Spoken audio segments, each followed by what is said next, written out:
team that doesn't just talk about impact, they ignite it. Jim Morris and producer Rachel. Woo woo. Woo woo. Good morning. Good morning. How are everybody. you? How we living? We're alive. We're alive and happy. Happy to just be here, Jim. Happy to be here. Let's go. Oh my God. You're in it though right now. You're in some of that messy middle, aren't you? Oh my God. So messy. But honestly, proud I'm taking messy steps. I just talked to somebody on my podcast. Her name is Terry Grawl, and she created this nonprofit called Enchanted Makeovers. And she does like murals on walls and stuff. Like she was an interior designer or decorator. And so somebody had asked her, oh, could she come into a women's shelter and put a mural on the wall for them? And when she went in, she took pictures and she just realized this is overwhelming, right? Like stained mattresses. Literally, they had prison bunk beds, like old prison bunk beds that were donated that they were sleeping in, held together by duct tape. Right. And so she looked at this project and was like, you don't just need a wall. Like you need so much more than a mural on a wall.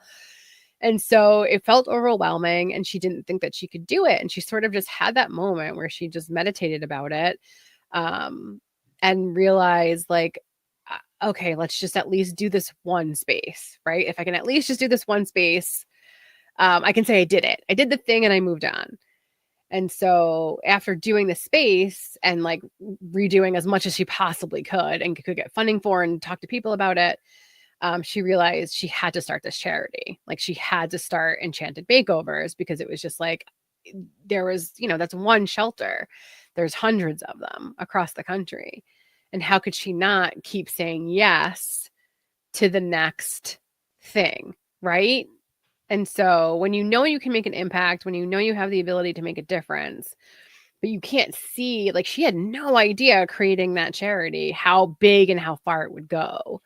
And so there's just something beautiful about saying yes, that messy yes, taking that messy action, that messy first step, even though you have no idea what you're doing and you have no idea what's about to happen. And I think there's something so beautiful in that. I think a lot of us get so scared and overwhelmed by the details and overwhelmed by, well, these are all the things I have to do. And it's like, yeah, these are all the things you have to do. Okay. And her other big thing was saying it out loud, just saying like, I need help with this. This is what I'm trying to do. And you keep talking to people about it. Now her nonprofit is huge. She works across the country with different shelters and women's shelters. It has huge brand partners now, like huge brand partners. And she's not just doing one wall in these shelters. She's created these pillowcases. She's created sewing rooms. She's created capes for kids because she was also homeless when she was younger. And she realized something that we all have is our imagination. You can create so many beautiful things and manifest for your life with your imagination.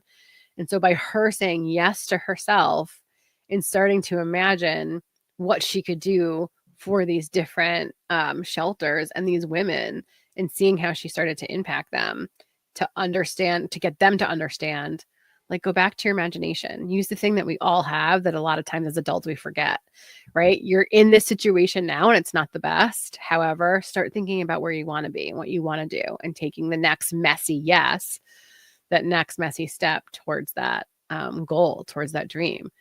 And it's just so beautiful because I think that a lot of times we all hold it so close to our chest. We don't say the thing out loud and then we don't even take the messy action because we're just too scared.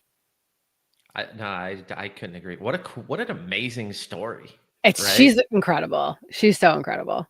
Like how cool is that? And to just be able to share the story in such a real way, like when you were saying like, oh, she was overwhelmed. She saw all these problems. Like that was so real. Like that hit me in such a direct way because it's often the emotion that arises when I look at a big project, right? And to do things that are new and scary and messy. And I think there's fear of even just dipping your toe in the water. I also think there's fear, like you're talking about, in the messy middle, where I think people could just declare they're going to do stuff, right? Like, and they can make headway towards it. But when you're in the middle, what are you doing? What are you doing to execute? What are you doing to get to the next stage? What are you doing to make it a reality? And I think that is such a part of the journey that I think most people fail at. I think a lot of people have hard time starting, but I think the biggest problem is hard time continuing when you're in that messy middle that you were talking about. Well, and I think you have to, especially in our businesses, you have to sort of think about and stay focused on, but I can help people. I'm bringing value to people. Like for her, I feel like it's a little bit easier because it's like you're literally changing somebody's life. You're changing the space that they live in, that they sleep in, that they dream in every day. And I think for us, we have to sort of put ourselves in that space too of like, oh, we're doing this not because we want to be like billionaires. We're doing this because we know we can help people. We can help you take that messy action. We can help you get to that next step. It doesn't have to be so lonely. You know what I mean? Like we're not in this life alone. So why do we always feel like we have to like keep taking the next best step in our businesses alone? Right? Does that make sense? Totally. I mean, impact effect accelerator, right? That's what we're doing for the people inside of the community in the accelerator is like, let's help them execute the messy middle. Let's help them not only just ideate around where to go and how to do it, but actually work through it and make it a reality. I think that is the beauty of what we do. And I think that's what keeps me waking up in the morning, right? Is like, could I just sell real estate and make millions of dollars? Yeah, I can do that. Doesn't serve my soul, doesn't serve my heart. So when it sucks, when impact effect accelerator isn't hitting a goal that we thought we'd hit, or we didn't smash this opportunity the way we thought it would pan out, or we didn't collaborate, someone we collaborated with didn't fulfill or do their due diligence on what they said they would, like, why am I doing it? Why am I going to wake up again tomorrow? And it comes back to what that positive effect is on the people we're serving, the people we're collaborating with, the people that we're helping, the people that we're learning and diving into their business. Like yesterday, a call with our member, like the beauty in that call that, hey, how are you? Was we learned so much about her as a human, what she did recently for fun, what's coming up, what's working in business, where lead sources are coming from. It was this holistic conversation around the human, the person. Yeah, there was business. Yeah, there was money talked about. Yeah, there was marketing strategy. Yeah, there was stages where we're trying to get to and levels we're trying to break and unlock.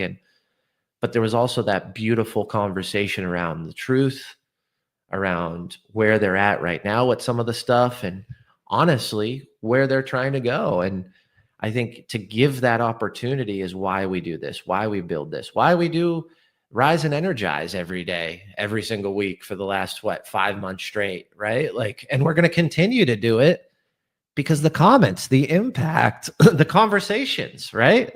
That person yesterday was like, oh, I caught 3 of them and I can't believe how you have so much energy. That's how she started the conversation off, right?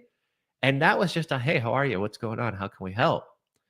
And so the impact is there. We may not see it all day, every day. We may not see it consistently and over and smashed in our face of, you've changed my life every day. But there's positive impact happening every day. And we're still executing, we're still pushing through, and we're still upgrading and leveling up. And I think that's just a lesson in itself. Well, and in the same vein of just saying the thing out loud, saying what you need help with, we give you the opportunity, we give you a safe space to do that. And then we can also source people to help you if we can't. I think that's the best part is like, hey, I need help with this. If Jim and I don't know ourselves, which most of the time we generally do, and that's not like a ego thing or a pat on our own backs. We've been through a lot of stuff. We've messed it up. So like, don't do what we did. Yeah. We've been through a lot of things. So you can learn from our mistakes. It's just the beauty of being able to have that space where you feel safe and comfortable saying, you know what, like I'm not hitting it out of the park. I am not doing the best that I possibly can. And I recognize like where my energy is high and my energy is low and what I'm doing wrong. But I don't know what the next best step is. Can you help me? There's something beautiful in being able to say that out loud in a safe space where people literally will come together and come to your aid. So There's I love all someone that. that's waiting and wanting to help you in this world. And if you don't share that you need the help, how in the heck do you think that that opportunity is going to synergize and come together? Right. And like I had to learn that the hard way so many times. And I'd rather embarrass the shit out of myself by saying I'm an idiot. I have no idea what I'm doing, to tell every one of my people in my world, in my network, in my email lists, in my texts, my socials. I'd rather embarrass myself in front of every single human I've ever met and has known about Jim Morris than to not execute on something I believe in so wholeheartedly. And I think that's a tough place to get to. And I think unless you've experienced that raw, honest request for help, that you're drowning, things are plummeting, and you've made the request and you've gotten the help, unless you've received that, I think it's really hard to have faith in it and to have hope in it. And I think when you step into that and you surrender and you have faith and you have grace and you have hope because you have nothing else, hopefully that pushes you across the table to ask for help, because you're going to get it. You're going to receive it. Right. And especially if you're an impact effect accelerator, right? Like we just had someone say, hey, do you know this person in this industry? And I'm like, I don't, but I do know Jason. And I do know that Jason buys from that company. So let me call Jason. And maybe Jason gets us the meeting. Maybe Jason gets us in front of those people. Maybe he doesn't. Right. But by that member asking, that could open up so many other things. And I'm thinking of it right now. Why don't them two connect? Why does it have to be this other person? Right. That's a relationship I can make today. Why did I think of this yesterday? You're like, He was ding, asking. ding, ding. I can't, right? But like those requests, those introductions wouldn't happen if there wasn't a request or an ask. And I think that's just so important. So important. Well, we always hear like no one's coming to save you, right? There's like no white knight on a horse that's like coming to save you. And I completely understand that. I get it. Like we have to do the hard things. But until we can say out loud, like, I need help, the harder things oftentimes just get harder because we feel like we have to carry the burden alone, and you're not alone. There are other people going through the same thing, have gone through the same thing, and can help you sort of isolate maybe where the sticky spots are, whether it is in your business, personal life, in the pipeline, in the schedule, and sort of shine a light on a different way, right? We go through life with these like blinders and these limiting beliefs. No one may be coming to save you, but there's plenty of people willing to help you on the way. And I think that we have to realize that we just can't, I just don't know. I can't read your mind. I don't know when you need help. So I'm not going to reach out unless I know, hey, I need this. And I think Impact Effect Accelerator helps people say, hey, I need help. It makes it a little bit easier. It's safe. And that's what we want to do. So you already know we want to help you. All right. And I think that's the beauty of the relationship we build with people, the human connection. So yeah. You had said something like you have to let it out and say it out loud. How good does it feel when you finally just surrender and ask for help? Like, it's kind of like an exhale of your breath. It's like that feels good, actually. 100%. Right? And I'm not saying you're going to get your problem solved within seconds of doing it, but just do it. And I guarantee you immediately you're going to feel a regain of your energy, and an enlightened opportunity could come from it. So let it out. 100%. Share it with the world. Ask for help. Let's go. Let it out. Share it with the world. Say yes. Take the messy action. And don't be scared to ask for help on the way. Yay. Thank you, everybody. We'll see y'all. Bye.